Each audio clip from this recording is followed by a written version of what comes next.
top before I hand it over. I know you've all seen the president's statement on the pardon he signed for his son Hunter. The president's statement was quite comprehensive, but I'll take your questions on this after my NSC colleague, Admiral John Kirby, previews the president's trip to Angola and takes your question on foreign policy news of the day. And after that, we'll continue. Thanks, Karine. Just two things. One, I think you may have seen a statement issued by the First Lady and the President following reports of the death of Omer Nutra. This is a young 21-year-old Israeli soldier who was apparently killed during the 7th of October attacks, and only now have the Israelis been able to confirm his death. So it's a terrible, devastating loss for the family. Our thoughts and prayers go out to them. Our condolences go out to them. As you may remember, they were two of the parents that the president had a chance to see personally in the Oval Office just about a month ago. So terrible news, and wanted to pass that along. You'll see that condolence letter. Now, if I could just jump real quick to what we're doing here on the trip. We're obviously en route to Luanda right now, where President Biden will have a couple of days of several important meetings and discussions. It's a historic visit, not just because it's the first time a U.S. president has visited Angola, but because it's really emblematic of President Biden's priority to strengthen global alliances and partnerships, and really of our strategic approach to when it comes to U.S.-Africa policy. We have absolutely transformed this relationship, working on a range of critical issues together. Angola has been a strategic partner in working to improve security in eastern DRC, and it's also helped to advance the Lobido Trans-Africa Corridor, which, when complete, will connect Africa from the Atlantic Ocean to the Indian Ocean, making global supply chains more resilient, creating more economic opportunities for communities across the continent, in the United States, and quite frankly, around the world, too. The Lobido Corridor epitomizes the model of U.S. international investment and engagement that the President has championed through his signature initiative, the Partnership for Global Infrastructure and Investment, or PGI as you know it. Since President Biden and G7 leaders launched PGI back in 2022, the United States has mobilized more than $80 billion in investments through federal financing grants and leveraged private sector investments. In the Lobido Corridor alone, the United States has committed some $3 billion, and we're just one member. The EU, the African Finance Corporation have all chipped into many millions of dollars more. You can expect that the President will discuss all of these and other important issues when he meets with President Lorenzo in Luanda later tomorrow. And then also tomorrow he's going to get a chance to deliver some remarks that both acknowledges the horrific history of slavery that has connected our two nations, but also looks forward to a future predicated on a shared vision that benefits both our peoples. He'll also have the chance to meet separately with members of Congress, members of the Advisory Council on Doing Business in Africa, and members of the Advisory Council on Africa Diaspora Engagement, which he established during the Africa Leaders Summit in December of 22. And then as we're looking forward, we see this Lobido Trans-Africa Corridor project as a real game changer for U.S. engagement in Africa, and that's why on Wednesday he's going to have a chance to go see for himself. Talk to leaders of the countries situated along that corridor, Angola, the DRC, Zambia, Tanzania, and during those conversations he'll underscore his vision for stronger U.S.-Africa relationships and greater opportunities. And I think with that, I can stop. Good, well. Okay, I got two on the pardon. You stick to foreign policy. If not, we'll go to somebody else. I don't want to run out of time. On Syria, Jake suggested on Sunday that this suggested that the rebel offensive meant that maybe Syrian allies were distracted, which might not be such a terrible thing for U.S. foreign policy. But it also seems like there might be a chance that things are really destabilized, and there might be a bigger chance for like a global conflict. We're watching this really closely, and it's too soon to know how this is all going to shake out. As Jake said, it clearly is it demonstrates to us that Assad's biggest backers, Hezbollah, Iran, Russia, they're all distracted, and quite frankly, we believe they're weakened.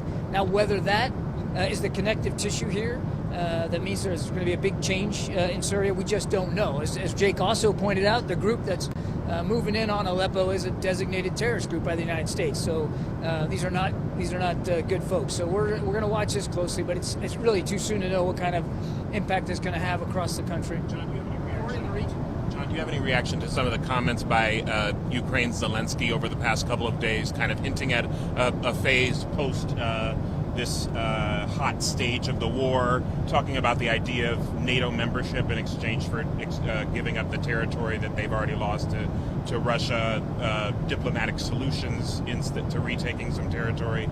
Does any of that make sense, and are we getting closer to the end of this conflict? Trevor, since the very beginning, we've made very, very clear that how, if and however this war ends, it's got to end in a way that is commensurate with the aspirations of the Ukrainian people, and quite frankly, with President Zelensky and the policies and pursuits that he's after.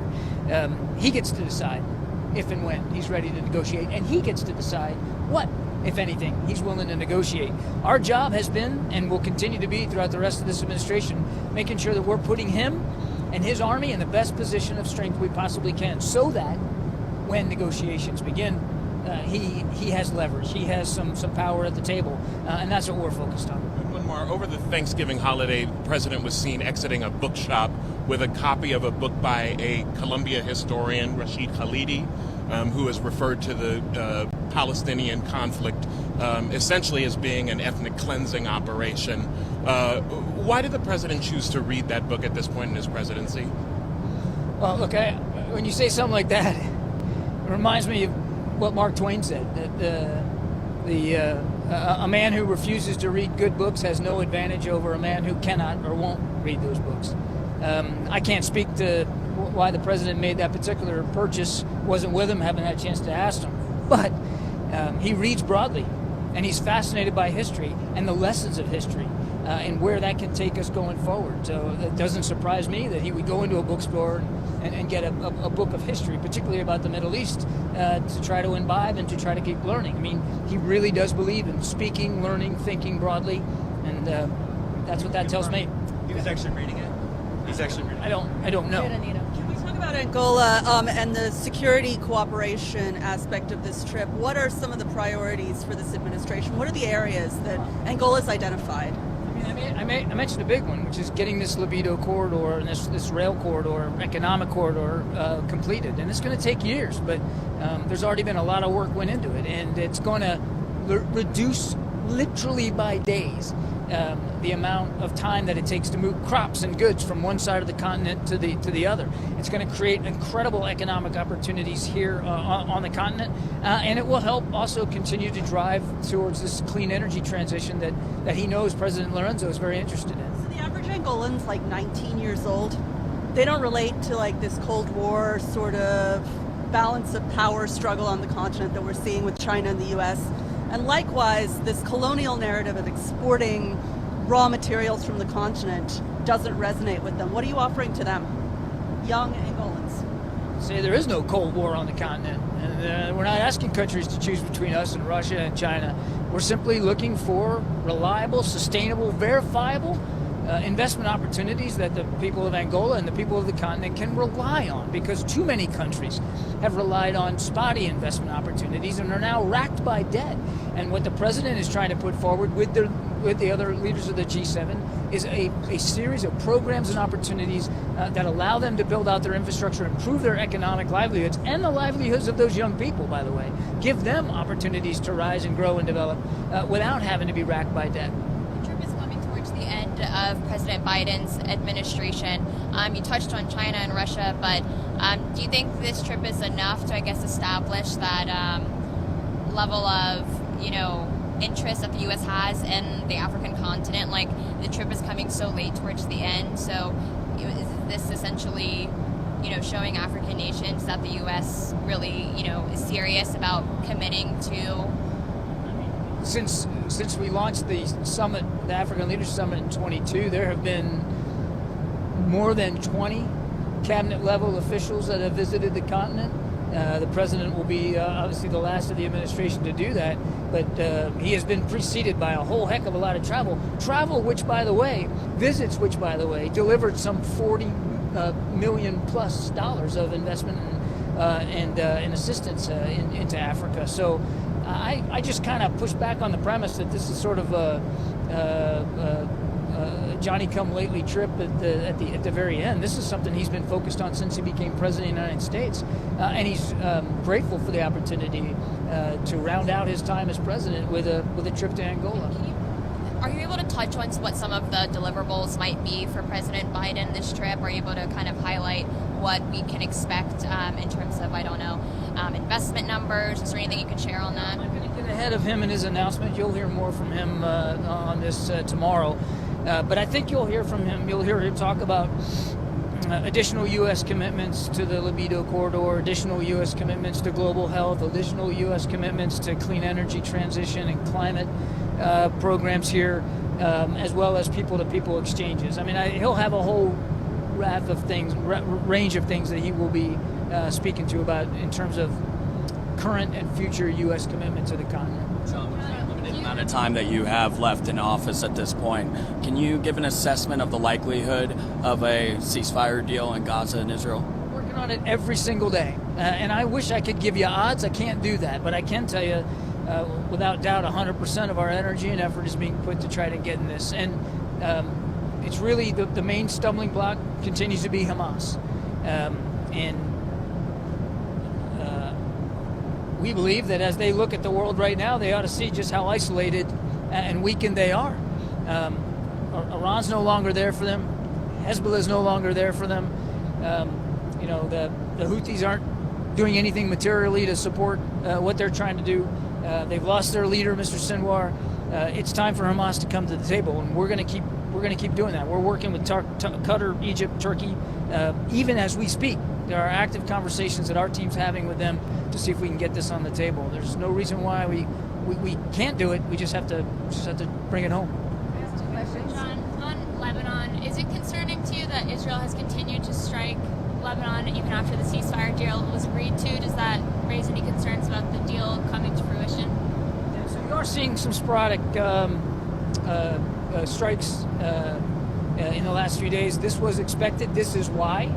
I mean, you're talking about a war that's been raging now for actually many years, if you think about it, certainly since October 7th. We went from hundreds of rocket attacks to basically zero by Hezbollah and dozens of airstrikes by Israel to one or two per day.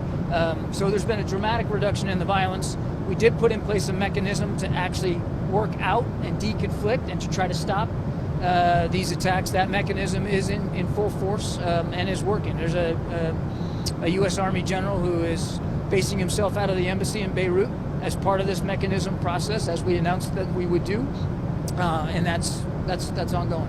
What is that mechanism? Can you expand on what that is?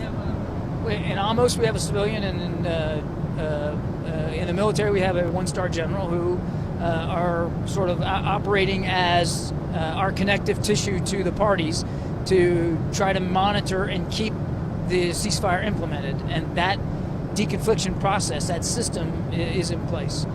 So again, largely speaking, though, the ceasefire is holding. I'll continue on Lebanon. So as far other than the fact that Hezbollah is severely weakened, now what makes this ceasefire different in terms of its chances of succeeding compared to all the other previous Lebanon ceasefires? Well, again, we believe we have a mechanism in place, a system in place to monitor it and to implement that. And again, so far, it largely is doing that. There have been sporadic strikes, no question about it. As the president said when he announced it, Israel has the inherent right of self-defense. So I'll let them speak to what they're targeting. But we've gone from, dozens of strikes, down to one a day, maybe two a day. That's a tremendous reduction, and we're going to keep trying to see what we can do to get it down to zero, so that both sides are fully implementing it. But it's only a week or so old, so there's a lot more work to do. Is that due to the mechanism working, as in is the U.S. through this mechanism restraining Israel? I think it's the part and parcel of the mechanism working, but also the leaders on both sides are committed to this. They are both sides in a different place after months and months of going after one another, and we think they both are, still committed to this. Can I ask one about libido? On the libido corridor project, obviously Trump has a very different foreign policy view from this administration. So how Trump-proof is this project, this investment, and could he come in and doesn't work with his America First vision. He obviously thinks that there is a Cold War ongoing on the continent. So if this doesn't jive with that, could we see this whole thing fall apart? I'll let President Trump and his team speak for what they will or won't do once they get into office. We are still in office. We still have 50 days. This is a key major development, not just for the United States and our foreign policy goals in Africa, but for Africans, for the countries across the continent, particularly those involved in the corridor itself, those 4 countries, and it will bring real opportunity to them. So our sense is, and you'll see this for yourself when y'all go there the day after tomorrow, that the leaders of those 4 countries are absolutely dedicated to seeing this through because they see the value to their young people, to their population, to their economies. And that's what we're really trying to do, is drive a lasting investment opportunity that truly has a generational effect on prosperity on the continent. So it can and will go forward, without U.S. investment, if U.S. investment is pulled. I can't speak for those leaders and what they will do or won't do, and I certainly don't want to hypothesize about what President Trump might or might not do. It's our fervent hope that as the new team comes in and takes a look at this, that they see the value too, that they see how it will help drive a more secure, more prosperous, more economically stable continent. Speaking of there being only one president at a time, we saw that Canada's premier met with Donald Trump. Did he speak to President Biden? Has Mexico's president engaged with President Biden over this debate over tariffs? And do you feel that's appropriate? I'm not aware of any follow-on conversations that President Biden had with Prime Minister Trudeau since his meeting with President-elect Trump on this. And is it appropriate for foreign leaders to speak to an incoming president-elect? Yeah, of course it is. Okay? All right, over to you. Thank you. All right. Okay, good. Well, I know you had 2. Okay, thank you. Sorry about that. So 2 questions. Fair enough. Topic of the day. You have said repeatedly yourself since the election, the president has said for months, no pardon was coming. I wanted to ask you, could those statements now be seen as lies from the American people? Is there really a credibility issue here given now this announcement? First of all, one of the things that the president always believes is to be truthful to the American people. That is something that he always truly believes. And if you see the end of his, I assume that you've read his statement, and you look at the end of that statement, and he actually says that in the first line in the last paragraph, and respects the thinking and how the American people will actually see this in his decision making. And I would encourage everyone to read in full the president's statement. I think he lays out his thought process. He lays out how he came to this decision. He came to this decision this weekend. So let's be very clear about that. He says it himself. It's in his voice. He said he came to this decision this weekend. And he said he wrestled with this. And because he believes in the justice system, but he also believes that the war politics infected the process and led to a miscarriage of justice. This is his words. I'm just repeating what the president said. He also said that no reasonable person, if you are looking at this in a good faith way, if you are looking at the facts of Hunter's cases and you can't reach any other conclusion, right? And what we have seen, and not just us, there's other people who have commented on the president's actions in the last 24 hours. I've lost track of time, and could see that Hunter was singled out. And because his last name was Biden, because he was the president's son. That's what we saw. And so the president believed enough is enough, and the president took action. And he also believes that they tried to break his son in order to break him. That's what we saw. And this, again, I am just repeating what the president said. I think the statement in full really lays out his thought process. He said that he came to this decision this weekend, and he wrestled with it. It wasn't an easy decision to make. So Wait, he says, one other. So just real quick on that. The 2 of them were together this weekend. Did the president and Hunter discuss this possibility? Did they talk about this happening? So what I can say is he made this decision this weekend. He made it himself. I don't have anything else to discuss beyond that. What else you talking about Hunter? I just don't have anything to discuss. I've been pretty consistent in not talking about private conversations that he's had with his family. I just don't have anything to say. Besides, the president made this decision this weekend, as he said in his statement, and he made this decision himself. Once he made this decision, he shared it with his senior staff. Go ahead. What the reasons he laid out in his statement, if we assume those to be correct, that's been correct. That those are not changes that occurred this weekend. So what changed his mind this weekend? Again, it's in his statement. He wrestled with it. He thought about it, and he believed, and what he saw was that his son was singled out. And so he made this decision, and once he made the decision, which was this weekend, he decided to move forward with it and not to wait. I think he truly believed enough is enough. This is we have seen in the last 5 years or so the president's political opponents say this. Not even, this is not the president saying it. They said it themselves. They were going after Hunter Biden. And so he made this decision. So, Karine, when the president says that the justice system is infected with politics, how deep is the rot? And how much of the blame does the president take on himself for the fact that his own Justice Department, his appointees, have allowed it to get this bad? And I'm going to get to your answers, but I do want to just share a couple of things from, for example, former Attorney General Eric Holder said, no U.S. attorney would have charged this case given the underlying facts. After a 5-year investigation, the facts as discovered only made that clear. Had his name been Joe Smith, the resolution would have been fundamentally and more fairly a declination, pardon warranted. Former U.S. Attorney to the Eastern District of Michigan, Robert McQuaid, said, pardon of Hunter Biden is the best interest of justice. Based on the facts, most federal prosecutors would have declined to charge him. The botched misdemeanor guilty plea and sentence of the diversion were a tell that the special counsel had the same assessment. One more. Former Deputy Chief of the Criminal Division, Southern District of New York, said, as SDNY Criminal Division Deputy Chief, I was responsible for approving charges and non-prosecution requests. I wouldn't have approved Hunter Biden's tax or gun cases if Hunter's last name wasn't Biden.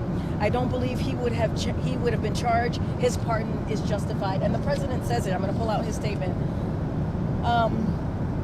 To your question, and this plays into what I just read with the SDNY Deputy Chief, which is, look, there was a deal on the table, a carefully negotiated plea deal agreed to by the Department of Justice, unraveled in the courtroom with a number, this is the president's voice, with a number of my political opponents in Congress taking credit for bringing political pressure on the process.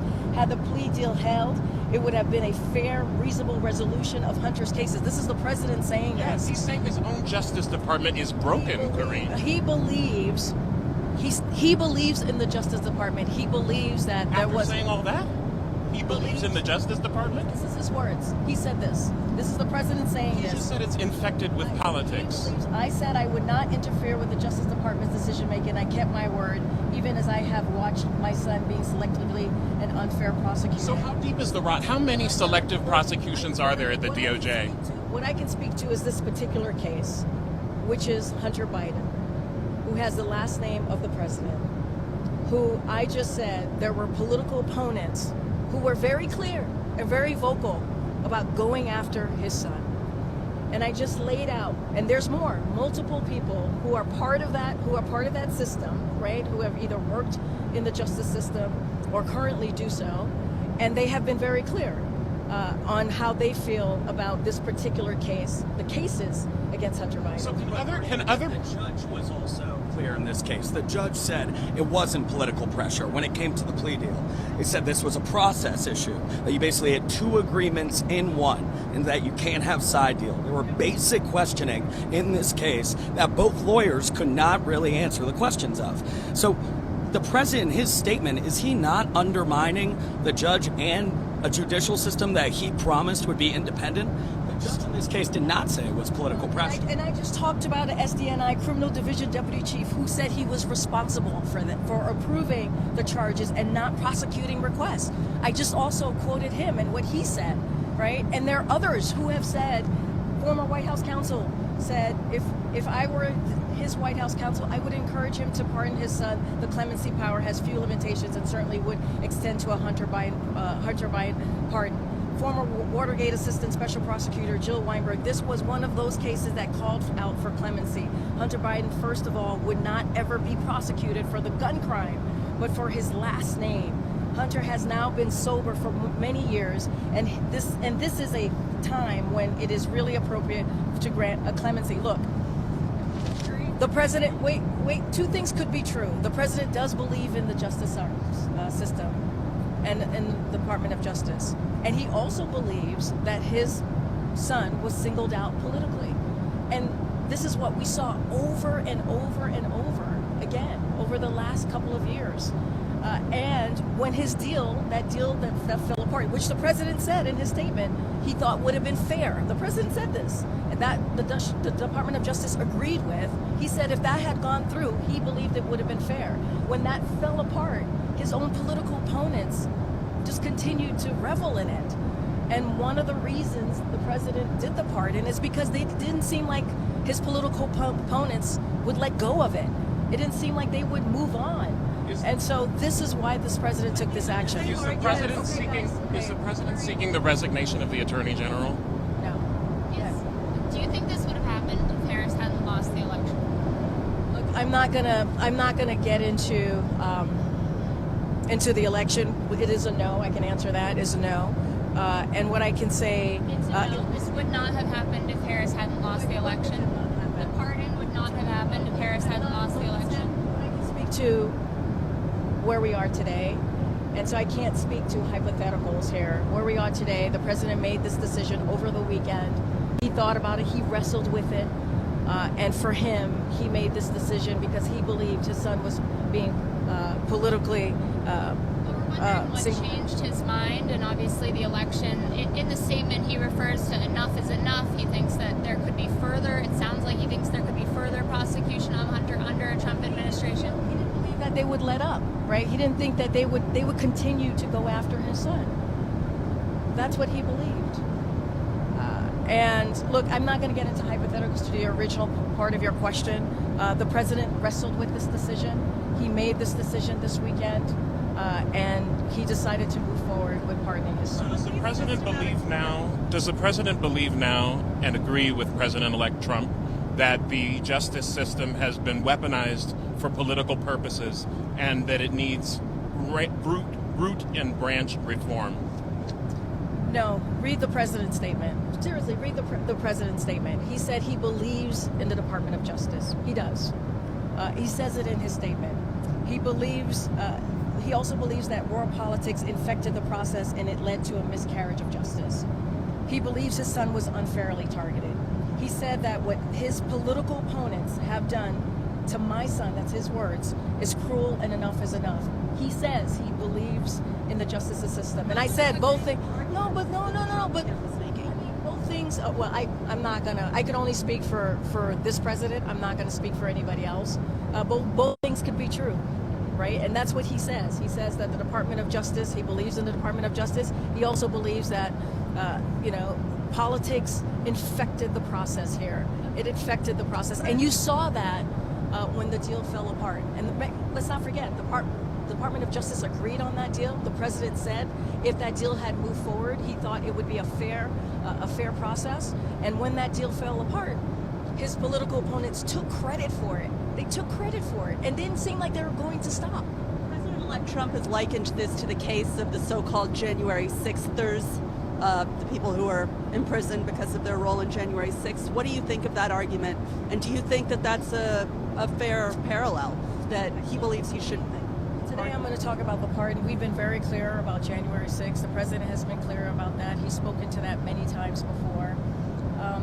What we believe in this particular case is what is unprecedented is the way that his son was singled out. And this is not the first time a president has granted a pardon before sentencing. It's not the first time a president has pardoned a family member, and it's not the first time a president has pardoned conduct that occurred during a certain time period. We've been very clear where we stand on January 6th. I don't have anything else to add. Karine, what kind of precedent is this setting going forward for American families who, don't have the president as their dad? Is the president taking advantage of his position by doing this? Because not everyone, like I just said, has President Biden as their dad who can, do this. Let me go back to the last thing that the president said. He said, "For my entire career, I followed a simple principle, just to tell the American people the truth. They'll be fair-minded. Here's the truth. I believe in the justice system, but as I have wrestled with this, I also believe world politics has infected this process, and it led to a miscarriage of justice. And once I made this decision this weekend, there was no sense in delaying it further. I hope Americans will understand why a father and a president will come to this decision." And as I stated, and I read a couple of quotes from folks who said, including Eric Holder, who said if his last name was Joe Smith, this would not have happened. This would not have happened. They targeted him. Hold on, I'm answering this question. They targeted him because his last name was Biden. And again, I think the way the president ended his statement, I think clearly states where he was at, how he feels about this process, how he feels about being truthful to the American people. And so that's why he put out the statement. And we encourage everybody to really take a look about this. And the last line is, I think the American people will understand a father and a president, why a father and a president would come to this decision.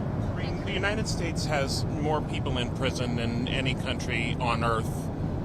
Some are facing a death penalty that the president himself said he would get rid of, has not gotten rid of.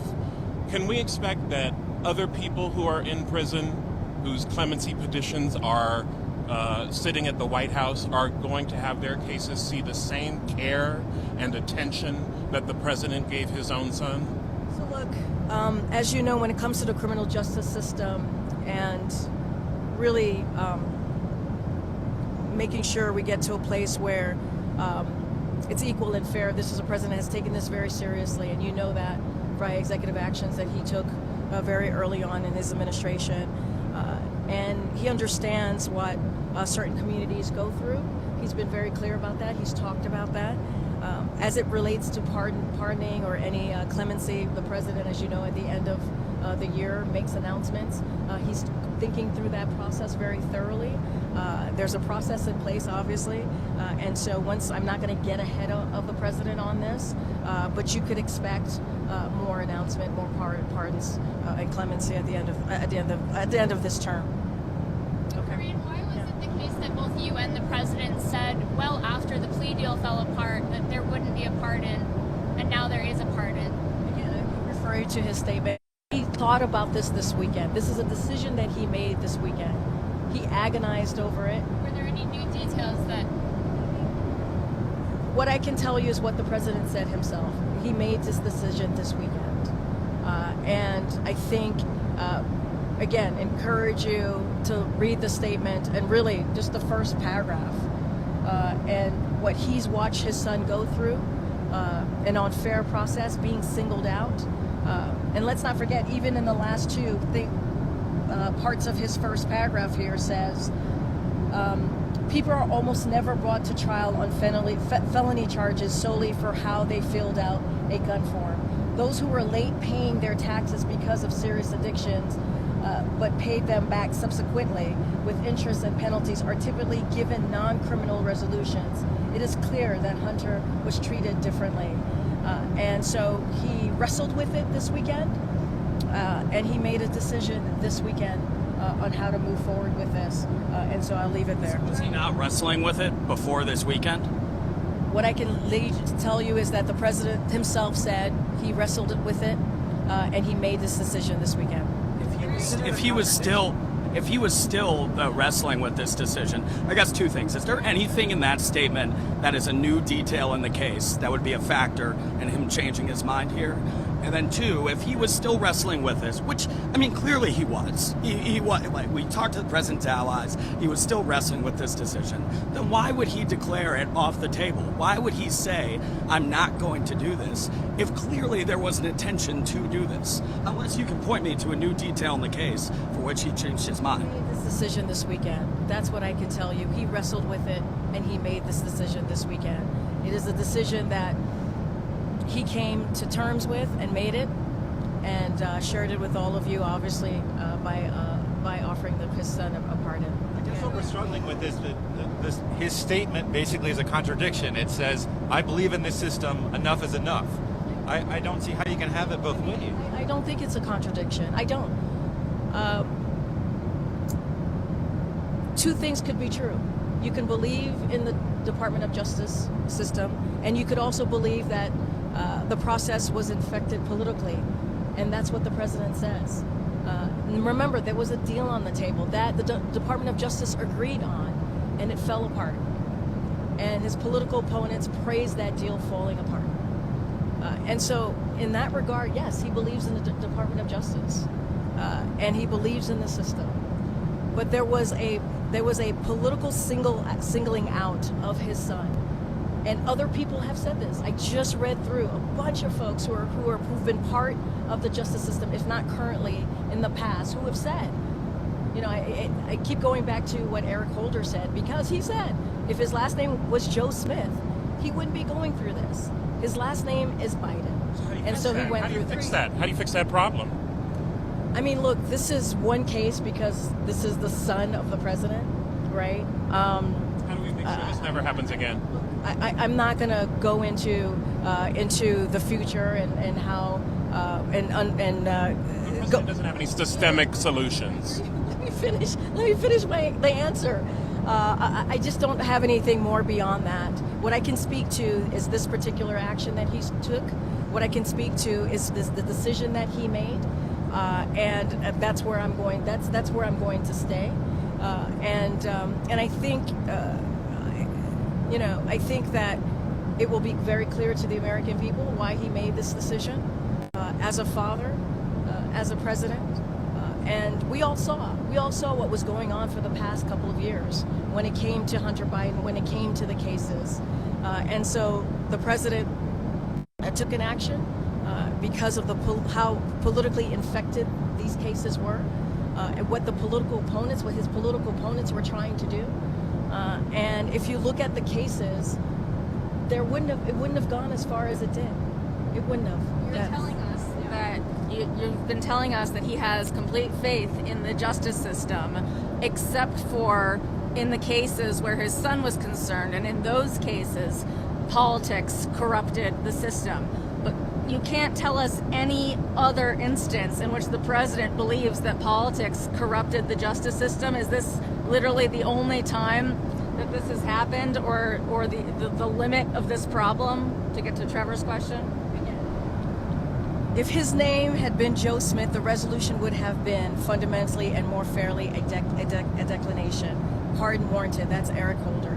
It is because from what I've just read to you, and from what other experts, people who are smarter than I, have said, because he's Hunter Biden, his last name is Biden, there were actions that were taken that were far and beyond. And so they said, pardon warranted. Right? And I read a bunch of you. I think I read almost all of them that I had for you to share about how people felt about this. Again, as a prosecutor, I doubt that these charges would ever have been brought against a guy named Hunter Smith. It was because he is the son of the president. That's State Attorney for Palm Beach County, Florida, Dave Ehrenberg. That's what he said. So the system works for people. The system doesn't get corrupted by politics for people whose name is not Biden. You're twisting and misrepresenting what I'm saying. I'm talking about a particular issue right now. I'm talking about the president's action on his son, pardoning his son, Hunter Biden. And that's what I'm going to stick to, and that's what I'm talking about. The statement is almost asking American families to understand why President Biden did what he did with the pardon. But for families who have a child or don't have the same resources as President Biden. Is that fair to ask them to understand if they're not sitting in this position? For the past 5 minutes, I've been talking about why there was a political infection on this particular case is because it was Hunter Biden. That's why we are where we are and why the president provided a pardon. And he believes that his son was singled out. And because Hunter Biden was singled out because his dad is the president. That's what we're talking about here. And that's what we have been seeing for the past several years. And that's what the president was speaking to. And that's why the president took the action that he did. How soon could the next round of pardons could come? For those who are waiting and have been waiting for some time and aren't Hunter Biden, how soon could we expect to see those? I don't have a timeline for you. As you know, this usually happens towards the end. And so the president is going through that process, thinking through that process. I'm not going to get ahead of him, but you can expect more announcements to come. What was All right. the White House counsel and clemency officers' advice on how to handle this particular case? I don't have anything beyond the president making this decision. When the president. What advice did he get from the White House? I'm not going to get into private conversation that the president has. The president made the decision to pardon his son. The White House informed they have to be pardons, as you know, have to be filed with the DOJ. The White House informed the DOJ. They filed it with the DOJ, and that's how the process went. I'm not getting into private conversation. This is a decision that the president made himself. Again, he wrestled with it. He made his decision this weekend, and we've laid out pretty clearly of what he was thinking. His statement lays out pretty clearly. He believes in the Department of Justice, but he also believes that his son was singled out politically, and so he made this decision. Guys, all right, thanks. Time for another topic. So there's a DNC race going on right now to be the new chair of the party. What direction does Biden want to see the party go after he steps off the stage? So I'm not going to weigh in on the DNC chair election. That's something that I'm going to do from here. What I will say is the president certainly, what he has seen the 52 years of his career, what you've seen from him is someone who's always put the American people first when it comes to issues that matter to them. Right? When it comes to the economy, when it comes to healthcare, when it comes to where we stand on the global stage as we're doing on our way, as you're all going to see in the next 48 hours in Angola, and as you have seen many times before and he's traveled. And the president is very proud of what he's been able to do on behalf of the American people, whether it's beating Big Pharma, whether it's getting us out of a pandemic and making sure that schools were open, businesses were back open, and that we were able to get out of this in a way that was comprehensive, in a way that didn't leave any communities behind. And so the president's going to continue to focus on that. What else can we do to lower costs? What else can we do to make Americans' lives better? He wants us to run through the tape. So every day, we have 50 days left. Every day is going to be an important day, just like the next certainly 48 hours are going to be.